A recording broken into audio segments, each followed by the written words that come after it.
قهوة.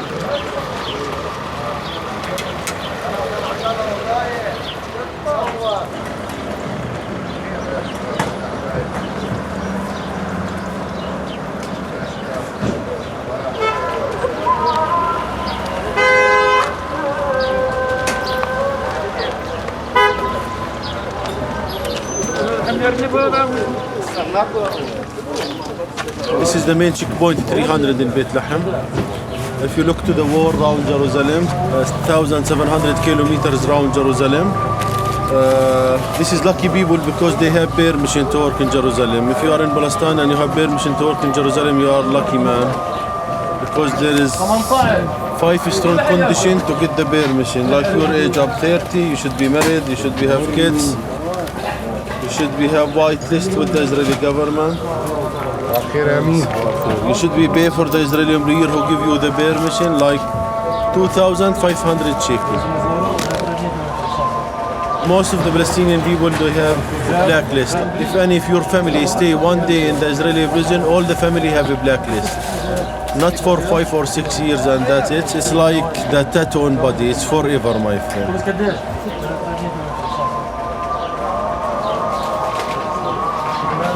At the same time, the Israeli want those illegal workers to go and work in Israel because they pay them less money. Like if I have a permission, I will take 500, 600 shekels, depends. If I am a legal one, I take 200, 250 maximum. And that's a way in order to preserve money and pay less for the workers. And sometimes you will see that workers are passing the checkpoint and the Israeli soldiers are seeing them and looking at them, but they let them pass because they want them to pass, and at the right moment they catch them and they leave them, which means after they finish the work, they will catch them and that month they won't be paid for. The workers start coming at 2 o'clock a.m. to cross the checkpoint early. Every day more than 7,000 workers cross this checkpoint. After a little bit the checkpoint will be crowded. A lot of people they die here, the people who have a problem in the heart from the crowded. We are here like in a prison, my friend. It's easy for us to go to Jordan than to cross to Jerusalem.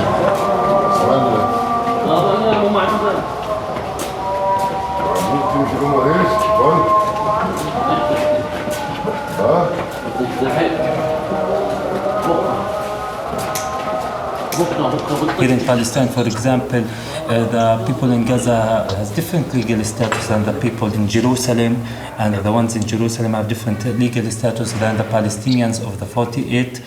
Only in the West Bank, people living in Area C or Area A or Area B have different legal status. For a Palestinian moving from a Palestinian worker, for example, moving from Ramallah to Hebron, through his way, every few kilometers, his legal status changes.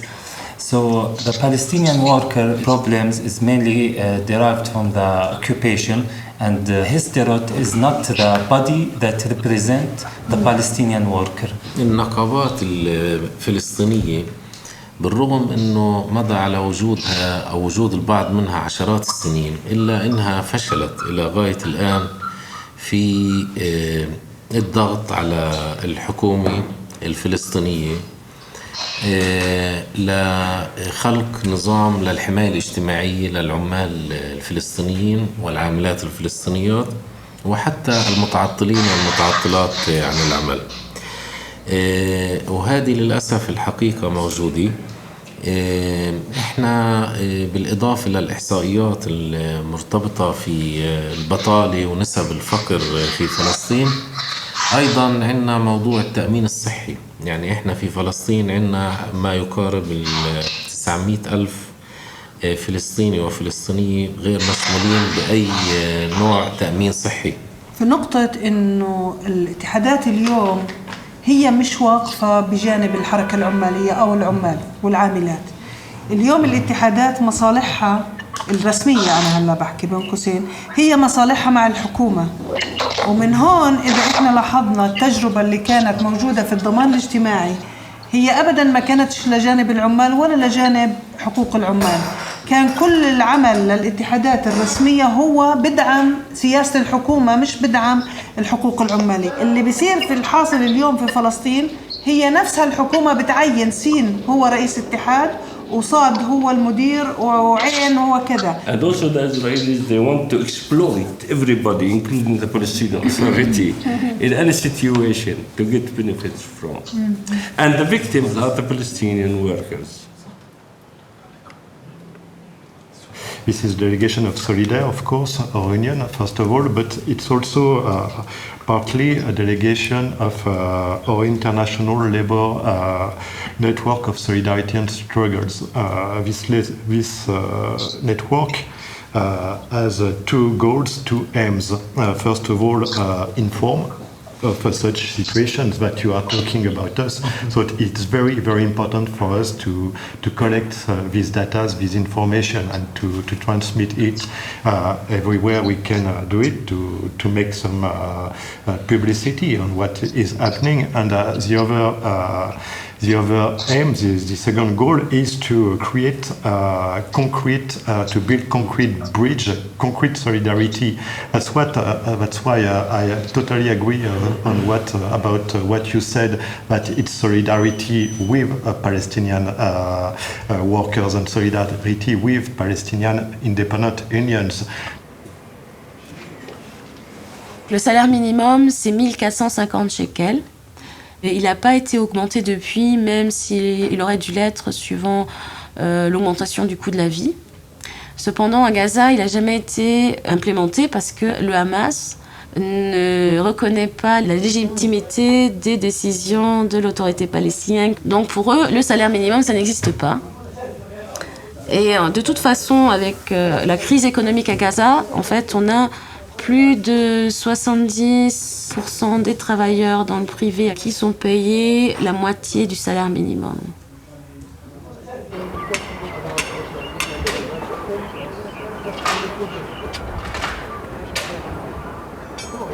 Et on sait que dans les colonies, les travailleurs n'ont pas les mêmes droits que travailler en fait en Israël même. C'est l'exploitation au plus haut degré. Sans droit, sans salaire minimum, on fait travailler les femmes et les enfants. Il n'y a pas d'inspection du travail, par exemple. Donc là aussi, il y a un problème, parce que la construction a un énorme problème de sécurité au travail. Et l'agriculture aussi, où il n'y a pas de pause, il n'y a pas de protection contre les maladies professionnelles. Ils ne sont pas traités comme les juifs de première catégorie. Et en Israël, il y a beaucoup de catégories. C'est un peu un système de caste. Donc en haut, on a les Ashkénazes. Après, on aura les Séfarades. En dessous, les Yéménites, ils seront un peu moins. Et les Éthiopiens, après, ils arrivent, en dessous de ça. Et après, on a les Palestiniens des territoires occupés. Ouais. Donc là, c'est le système de caste. Et plus on descend, et moins on a de droits.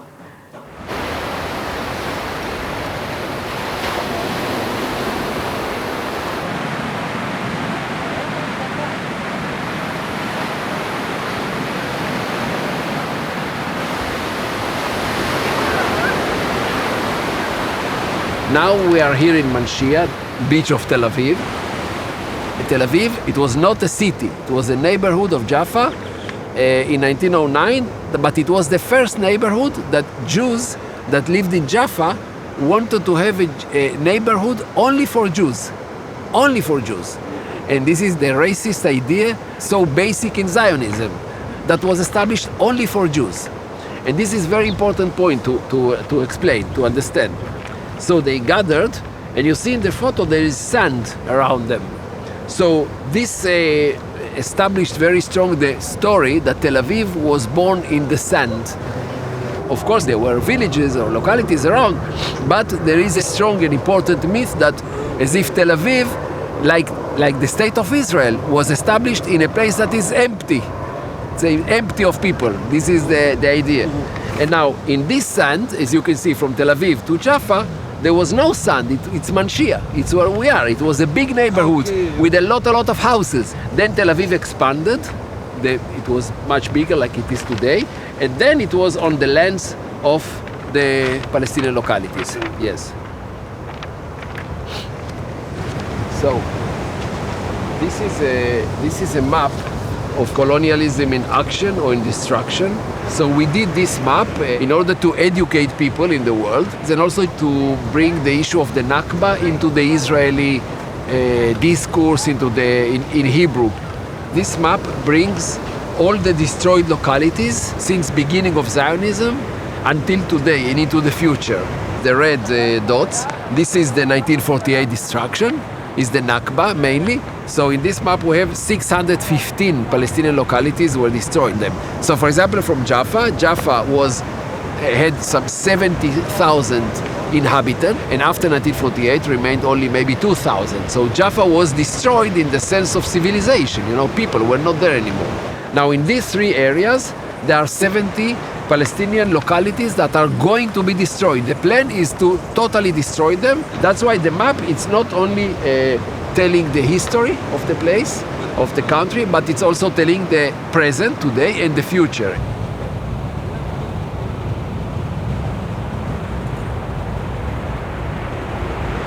This is Jaffa. Yes, you see all Jaffa and all Jaffa.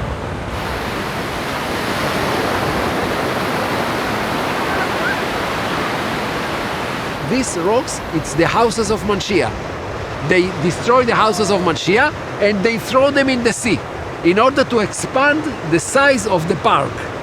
So in fact, now we are walking on the ruins of Manshia. We are really walking on the houses of Manshia under the grass.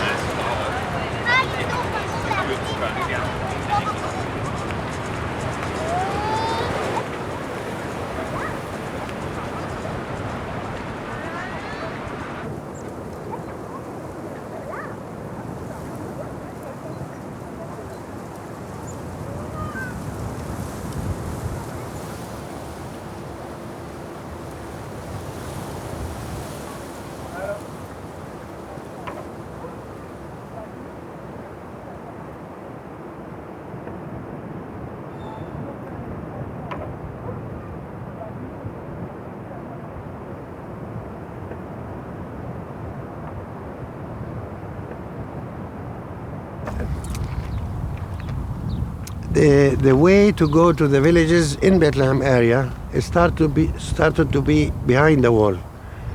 There is many villages, Palestinian villages, close to Bethlehem area. And when we come from the Isha camp or using the main street to go to these villages, we have to pass through a tunnel. It's not a bridge as we say in Oslo Agreement.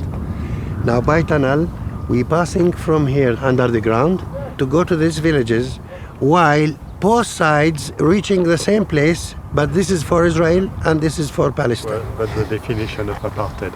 Exactly. There is nothing changed. All the owners of the restaurants, all the owners of the places, they are white, and all the workers, they are black. The Palestinians, they can't build anything. Still, they can take care of the land and, plant something, but they can't even making street or making new construction. It's not possible. Area C.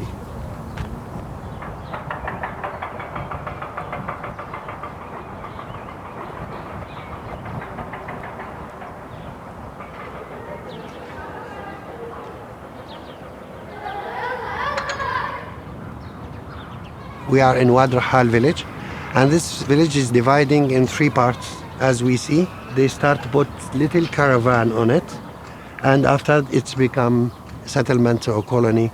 Why we say colony? Because it's the construction, the process started to have like a new building, and it's connected with the other buildings while occupied before. Now they make kind of links between the settlements, and they make the main street, main road, apartheid road, using only by the Israeli. Now there is many factories over there where before, and they demolish all the stones factories, and all the families living in the front of the street here, they are all have to go to the Israeli court, and they're waiting for the the decision from the Israeli court. If they demolish or they ask them to pay taxes because they are lived here illegally, they say. While they build their houses before the colony and before the main street and before everything. Many people, they build illegal by Israeli law. They have two choices after. To demolish by themselves or the Israeli bulldozer, they will demolish it. If the Israeli bulldozer come and demolish, you have to pay 61,000 shekel.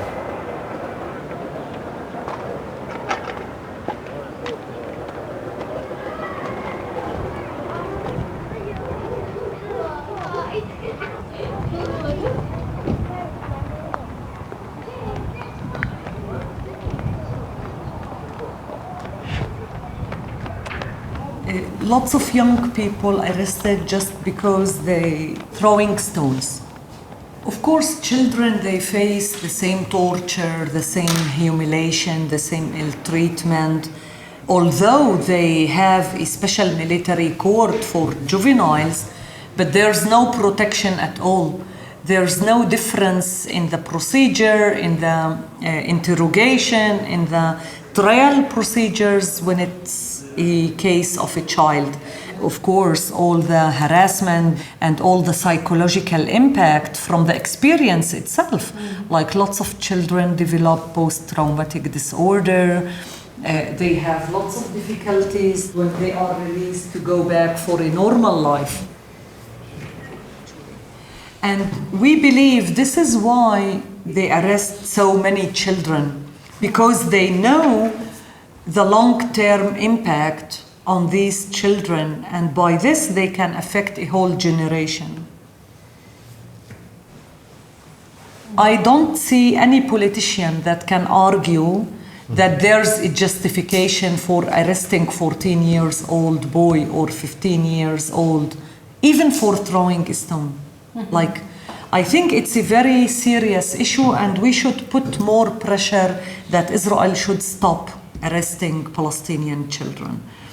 And on the administrative detention as well, because it's arbitrary detention, you know, it's very problematic detention to arrest someone based on secret information for 2 years, or 1 year, or 3 years, or 5 years sometimes, irrelevant to the question of what these people did. Because I know the problem in the prisoners issue is being terrorist people. This is the easiest way how to shut us down, that they are terrorists and they deserve what they got.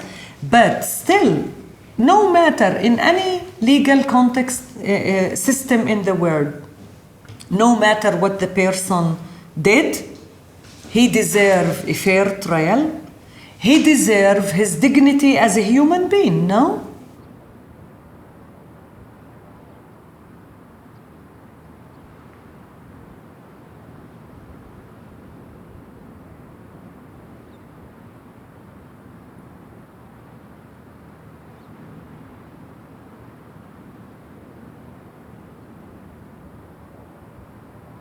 We're headed into a very, very difficult period as Palestinians.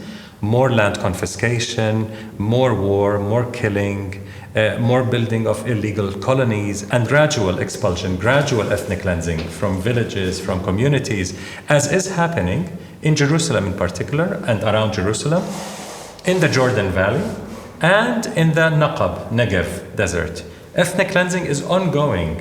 It never stopped. It's what we call our ongoing Nakba. And Israel is appearing more and more to the world as it really is, a state of military occupation, settler colonialism, and apartheid. Now it will be very, very difficult for anyone around the world to claim, oh no, Israel seeks peace and seeks to respect international law. No one will claim that after the next election. Now, this is important at this moment to call out the hypocrisy of the French government. The French government is the absolute worst in the world in terms of criminalizing BDS. The Israeli government does not criminalize BDS. So we're not asking for very difficult, extreme things. We're not asking France to adopt BDS. Not yet. Not yet. Not yet. But we're asking France to observe its obligations under international law, which currently it's not respecting. France is complicit in Israel's violations. We want the French state to stop its complicity. But now it's too much difficult, I think, for a lot of people to criticize Israel without saying that they are Jewish and national. But I think it's a revisionist definition that says if you call Israel an apartheid state, it's anti-Semitic. If you say Israel was created through the ethnic cleansing of most Palestinians, it's anti-Semitic. If you call for a boycott of Israel, it's anti-Semitic. Then what's not anti-Semitic? I mean, this conflation between opposition to Israel's policies and violations and anti-Jewish racism is very dangerous. It's very dangerous for Palestine, for Palestinian rights, because they're criminalizing our history. We cannot say our history without being accused of anti-Semitism. They're criminalizing our non-violent BDS movement. But it's not just dangerous for Palestinians. It's very dangerous for Jewish and progressive struggles against real anti-Semitism. And at the same time that Israel is using this weaponized, revisionist definition of anti-Semitism, it is in bed with the world's biggest anti-Semites. From Orban in Hungary, to Bolsonaro in Brazil, to Detente in the Philippines, to Modi in India, to Trump in the White House. And Le Pen, and the Freedom Party in Austria, and Alternative for Deutschland in Germany, and Geert Wilders in the Netherlands. All the anti-Semites of the world are Israel's best friends. If Chinese companies start getting involved with Israeli violations, as the French companies are, as Alstom and other French companies, we know how to hurt Chinese companies as we hurt French companies. After the latest Israeli massacre in Gaza in 2014, our partners in Kuwait pressured the Kuwaiti authorities, and they excluded Veolia from two contracts, one worth 1.5 billion and the other worth 750 million. So together they were $2.25 billion that killed Veolia. They couldn't take it anymore and they pulled out. So we know how to make companies listen. Chinese, American, we don't care. If it's a company violating our rights, we'll fight back. Veolia has a big operation in the Basque countries. We went to visit them to explain our boycott against their company. We want to work together to bring your company in line with international law so that you don't lose your jobs and we don't lose our human rights. So increasingly, BDS is not looked upon as outside on its own. It's part of the anti-fascist wave around the world. We see ourselves as part of the anti-fascist, anti-xenophobic, anti-white supremacist wave around the world. And fighting for Palestinian liberation is part of the general justice struggles around the world.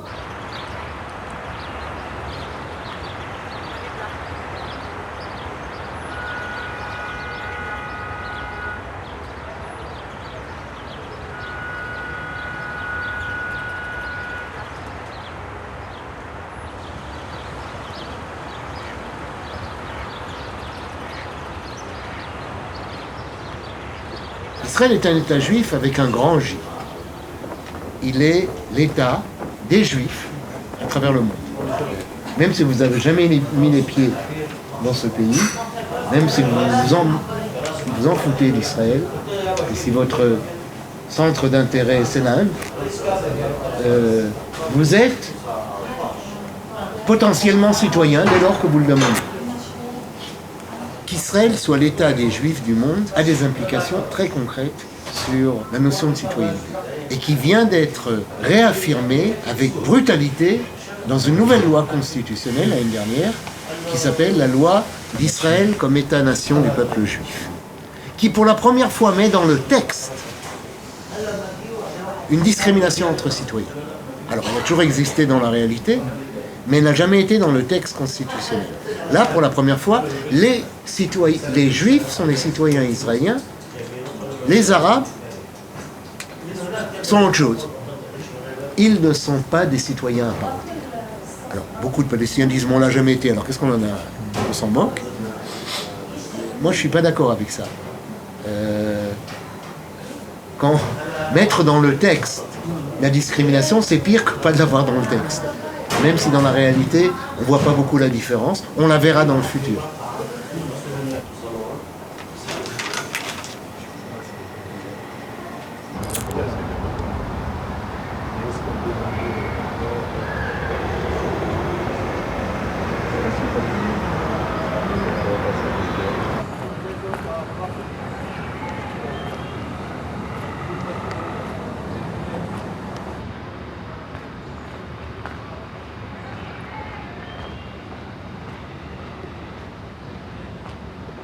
many workplaces don't accept workers because of that. They say customers are not. It's not well. We're not feeling comfort with that. Working with a religious Muslim nurse in a Jewish city, or a restaurant, or a cashier. I was born like that, and my parents, my grandparents are Palestinians, and you should accept us for ourselves. So, for this common sense, we face many problems. Many problems that it's simply to be a Palestinian Arab working in Israeli workplace. You are a potential terrorist. So if you need to present yourself as a good human being, you need to be an Israeli Arab. And supporting our people in Gaza, we can face charges like threatening national security of Israel.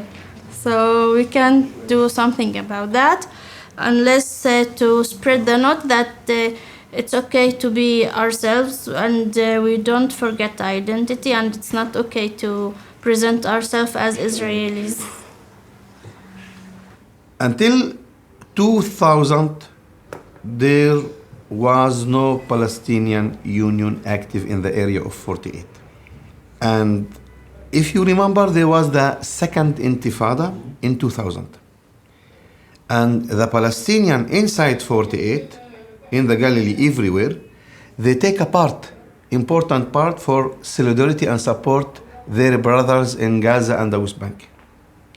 And a result of this event, hundreds of Arab Palestinian workers from 48, they were fired from the workplaces, and most of the Israeli employers, especially in Tel Aviv area, they said, I'm not going to accept any Arab to work with me, not more.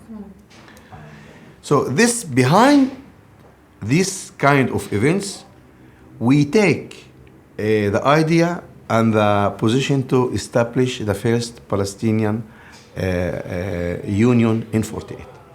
We faced so many problems because the registrar of the union and the Ministry of Justice in Israel said, why you should establish yourself as a union because we have the Histadrut. Okay, but it's important to mention something very important about the Histadrut. The Histadrut take a position and they publish a leaflet which say we are not going to give any kind of protection for any Palestinian workers who take a part in the demonstration. If we go specific struggle for interests of workers, we are ready to take a part with Jewish organization because it's issue of working class. Jews, Arabs, it's never mind for us. But we said we are not going to demonstrate with the Jewish organization near the Israeli Knesset with the Israeli flag. Mm-hmm.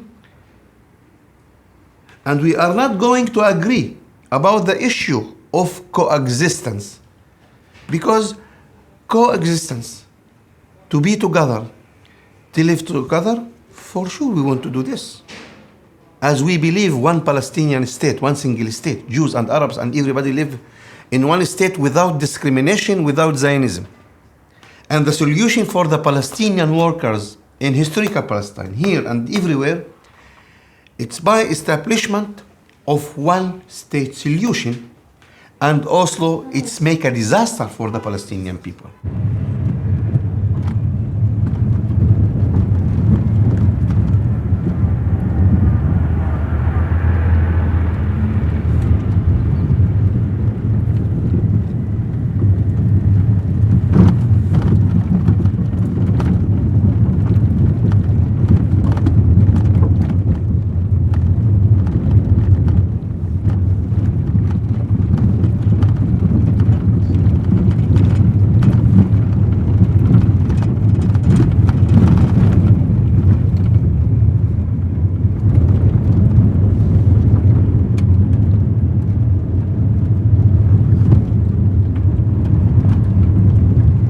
كلا الحالتين الجانب الإسرائيلي هو اللي مسيطر على البريد. مسيطر من ناحية شو؟ إنه البريد عندنا من دولة أجنبية أو دولة عربية تيوصل لإسرائيل بأخذ ممكن 3-4 أيام، من جانب الإسرائيلي لحد ما يوصلنا ممكن يقعد شهر. لكن العقبة إنه لما بدهم يحجزوه وفتشوه وراقبوه وعاقبوا الناس بتقعد شهر أو 40 يوم ليوصل الضفة. بالإضافة إن إحنا بنعرف كلنا إنه البريد سرية تامة، يعني المعلومات اللي بتكون في البريد جاية لأي شخص بتكون سرية.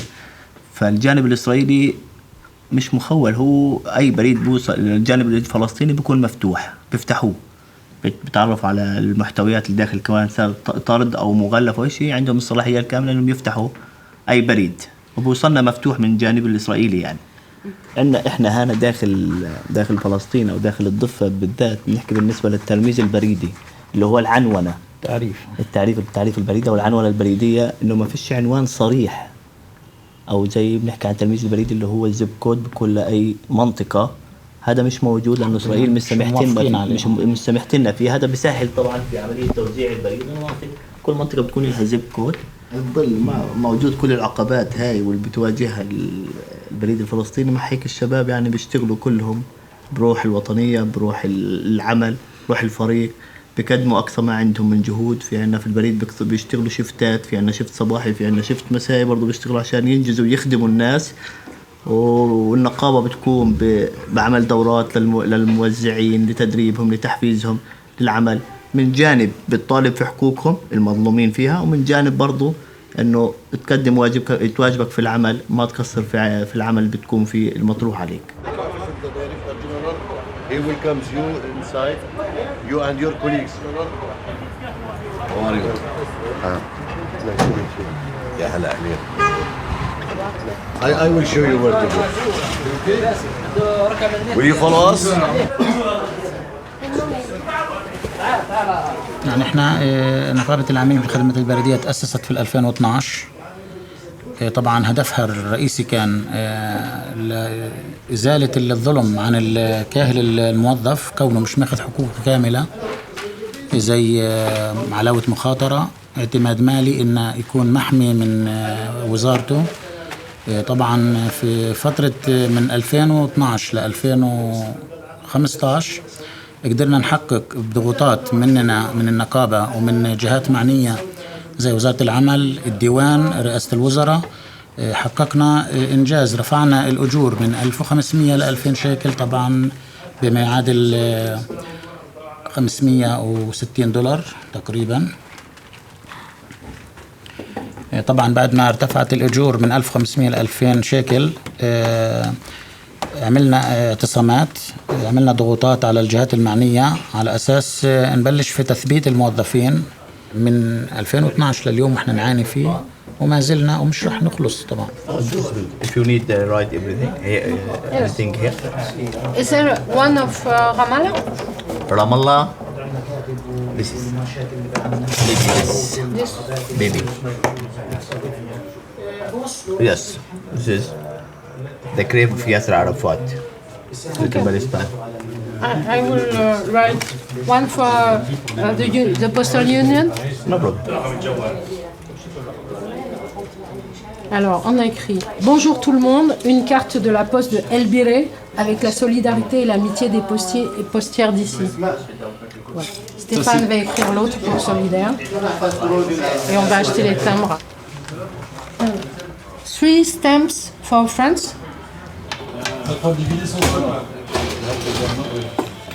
Super. Okay.